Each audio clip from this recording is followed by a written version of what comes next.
Hello అండి. Welcome to Digiloans. ఇవాళ మనతో ఉన్నారు జయ గారు. లోన్ ఎలిజిబిలిటీ క్యాలిక్యులేషన్ ఎలా చేస్తారు బ్యాంక్స్ అండ్ ఎన్‌బీఎఫ్‌సిస్? అది మనం ఈరోజు టాపిక్ గురించి మాట్లాడుకుందాం. హాయ్ అండి జయ గారు. హాయ్ దీపక్ గారు. ఇవాళ మాకు ఎలిజిబిలిటీ క్యాలిక్యులేషన్ గురించి ఎలా ఎలిజిబిలిటీ క్యాలిక్యులేషన్స్ చేస్తారు? ఏ ఫ్యాక్టర్స్ ఉంటాయి? ఒకసారి చెప్పగలరా? ష్యూర్ అండి చెప్తాను. ఇప్పుడున్న ప్రెజెంట్ సిట్యుయేషన్స్‌లో మనం ఏ బ్యాంక్‌లో లోన్ తీసుకున్నా లైక్ ఏ ప్రొడక్ట్ అయినా గానీ, మేజర్‌గా మనకి తీసుకునేయి వచ్చేసి ఫైర్ అండ్ మల్టిప్లైయర్ అనేది ఉంటుందండి. ఓకే. ఫైర్ అంటే ఏంటండి? ఇప్పుడు ఫైర్ అంటే మనకి మీనింగ్ వచ్చి fixed obligations to income ratio. అది మనం ఎలా తీసుకుంటాము అనంటే, ఏదైతే కస్టమర్‌కి ఆబ్లిగేషన్స్ ఉంటాయో అవి ఇంటూ మంత్లీ సాలరీ ఇంటూ 100% తీసుకుంటాం. ఓకే. అంటే ఫర్ ఎగ్జాంపుల్ కస్టమర్‌కి ఒక 50,000 సాలరీ ఉంది. ఓకే. దాంట్లో కస్టమర్‌కి ఒక 10,000 ఆబ్లిగేషన్ ఉంది. హ్మ్. అది బై ఇన్‌కమ్. ఇన్‌కమ్. ఇప్పుడు ఎంత ఆబ్లిగేషన్ ఉంది? 10,000 10,000. ఆబ్లిగేషన్ ఉంది. సాలరీ 50,000 ఇంటూ 100 టైమ్స్ తీసుకోండి. హ్మ్. సో, అలా కాలిక్యులేషన్ చేసుకొని లోన్ అనేది ప్రొవైడ్ చేస్తాం. ఓకే. సో, ఇదొచ్చేసి ఓన్లీ స్పెసిఫిక్‌గా ఒకే బ్యాంక్ అనేది ఉండదు.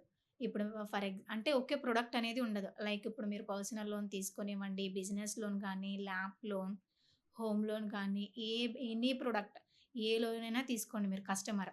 ఓకే. ఆ లోన్ అన్నిట్లికి కస్టమర్‌కి మేజర్ రోల్ అనేది ఫైర్ అనేది ఉంటుంది సార్. ఫైర్ బేసిస్ మీదే ఏ ప్రొడక్ట్ అయినా నడుస్తుందంటారు నడుస్తుంది. మీరు. అవునండి. ఓకే. ఇప్పుడు ఇందులోనే మ కొన్ని బ్యాంక్స్ అంటే నేను నా నాలెడ్జ్ ప్రకారం కొన్ని బ్యాంక్స్ 70% ఫైర్ తీసుకొని 70% అని వింటాను. 80% అని వింటాను. అవునండి. అదేంటండి? ఇప్పుడు కస్టమర్‌కి మనకి ఆర్‌బీఐ రూల్స్ ప్రకారం కస్టమర్‌కి ఏదైతే సాలరీ తీసుకుంటున్నారో స్పెసిఫిక్ కేటగరీస్ ఉంటాయండి. ఆ కేటగరీస్ బేస్ చేసుకొని కస్టమర్‌కి ఫైర్ అనేది అలొకేట్ చేస్తారు. ఓకే. అందరికి 70% అనేది రాదండి. ఓకే. కేస్ టు కేస్ అనేది వస్తుంది మనకి. Profile to profile, case to case అనేది ఇస్తారు. ఓకే. మొత్తం కస్టమర్ ఏదైతే ఒక సాలరీ వచ్చిందో అది 100% కస్టమర్ యుటిలైజ్ చేసుకోవడానికి లేదు. ఇప్పుడు 100% లోన్ బర్డెన్ తీసుకుంటే కస్టమర్ ఎలా ఈఎంఐస్ పే చేసుకుంటారు? ఓకే. ఇంట్లో రొటేషన్ ఎలా ఉంటుంది. సో, ఇవన్నీ తీసుకొని ఆర్‌బీఐ గైడ్‌లైన్స్ ప్రకారం మనకేంటి 70% వరకమే సాలరీ అనేది యూజ్ చేసుకోవాలి. యాస్ పర్ ఎవరైతే సాలరీడ్ ఎంప్లాయీస్ గాని, బిజినెస్ గాని వాళ్ళకి ఓన్లీ 70% వరకమే అతని పర్సనల్‌గా యూజ్ చేసుకోవడానికి ఉంటుంది. ఓకే. 30% అనేది ఫ్యామిలీకి గాని, ఇంకేమన్నా అదర్ ఏమన్నా ఉంటే secured deposits, term deposits loan, గాని యూజ్ టర్మ్ చేసుకుంటే ఇన్స్యూరెన్స్ గాని ఇలా అంటారు. హెల్ప్ అవ్వడానికి కోసం ఇట్లా మేజర్‌గా రోల్ అనేది ఉంచున్నారు. ఓకే. ఇందులోనే సేమ్ సెక్టార్‌లో మల్టీప్లైయర్ అని గూడా వింటూ ఉంటాం. మల్టీప్లైయర్ అవునండి. దేనికి వాడతారండి?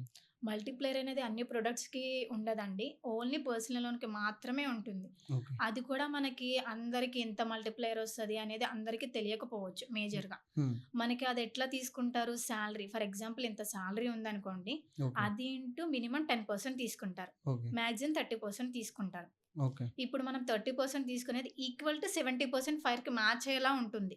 మీరు ఓకే. కాలిక్యులేషన్ చేసుకున్నా గాని ఈక్వల్‌గా మ్యాచ్ అయ్యేటి ఉంటుంది. Okay. For ex salary into 10 times or 30 times. 30 times. Minimum వచ్చేసి 10 టైమ్స్ అంటారు. అవునండి. ఎగ్జాక్ట్‌గా 10, 30 అనేది ఉండదు. ఇప్పుడు సాలరీ అనేది చేంజ్ అవుతూ ఉండింది. ఒకే కస్టమర్‌కి 10,000 ఒకే కస్టమర్‌కి 50,000 సాలరీ ఉంటుంది. హ్మ్. ఇంకో కస్టమర్‌కి 1,00,000 ఉంటుంది. ఓకే. ఒకే సాలరీ అనేది మెయింటైన్ అవ్వదు కదా! సో, మనకి మినిమమ్ 10 నుంచి 30 అండి. హ్మ్. 10, 30 కాదండి.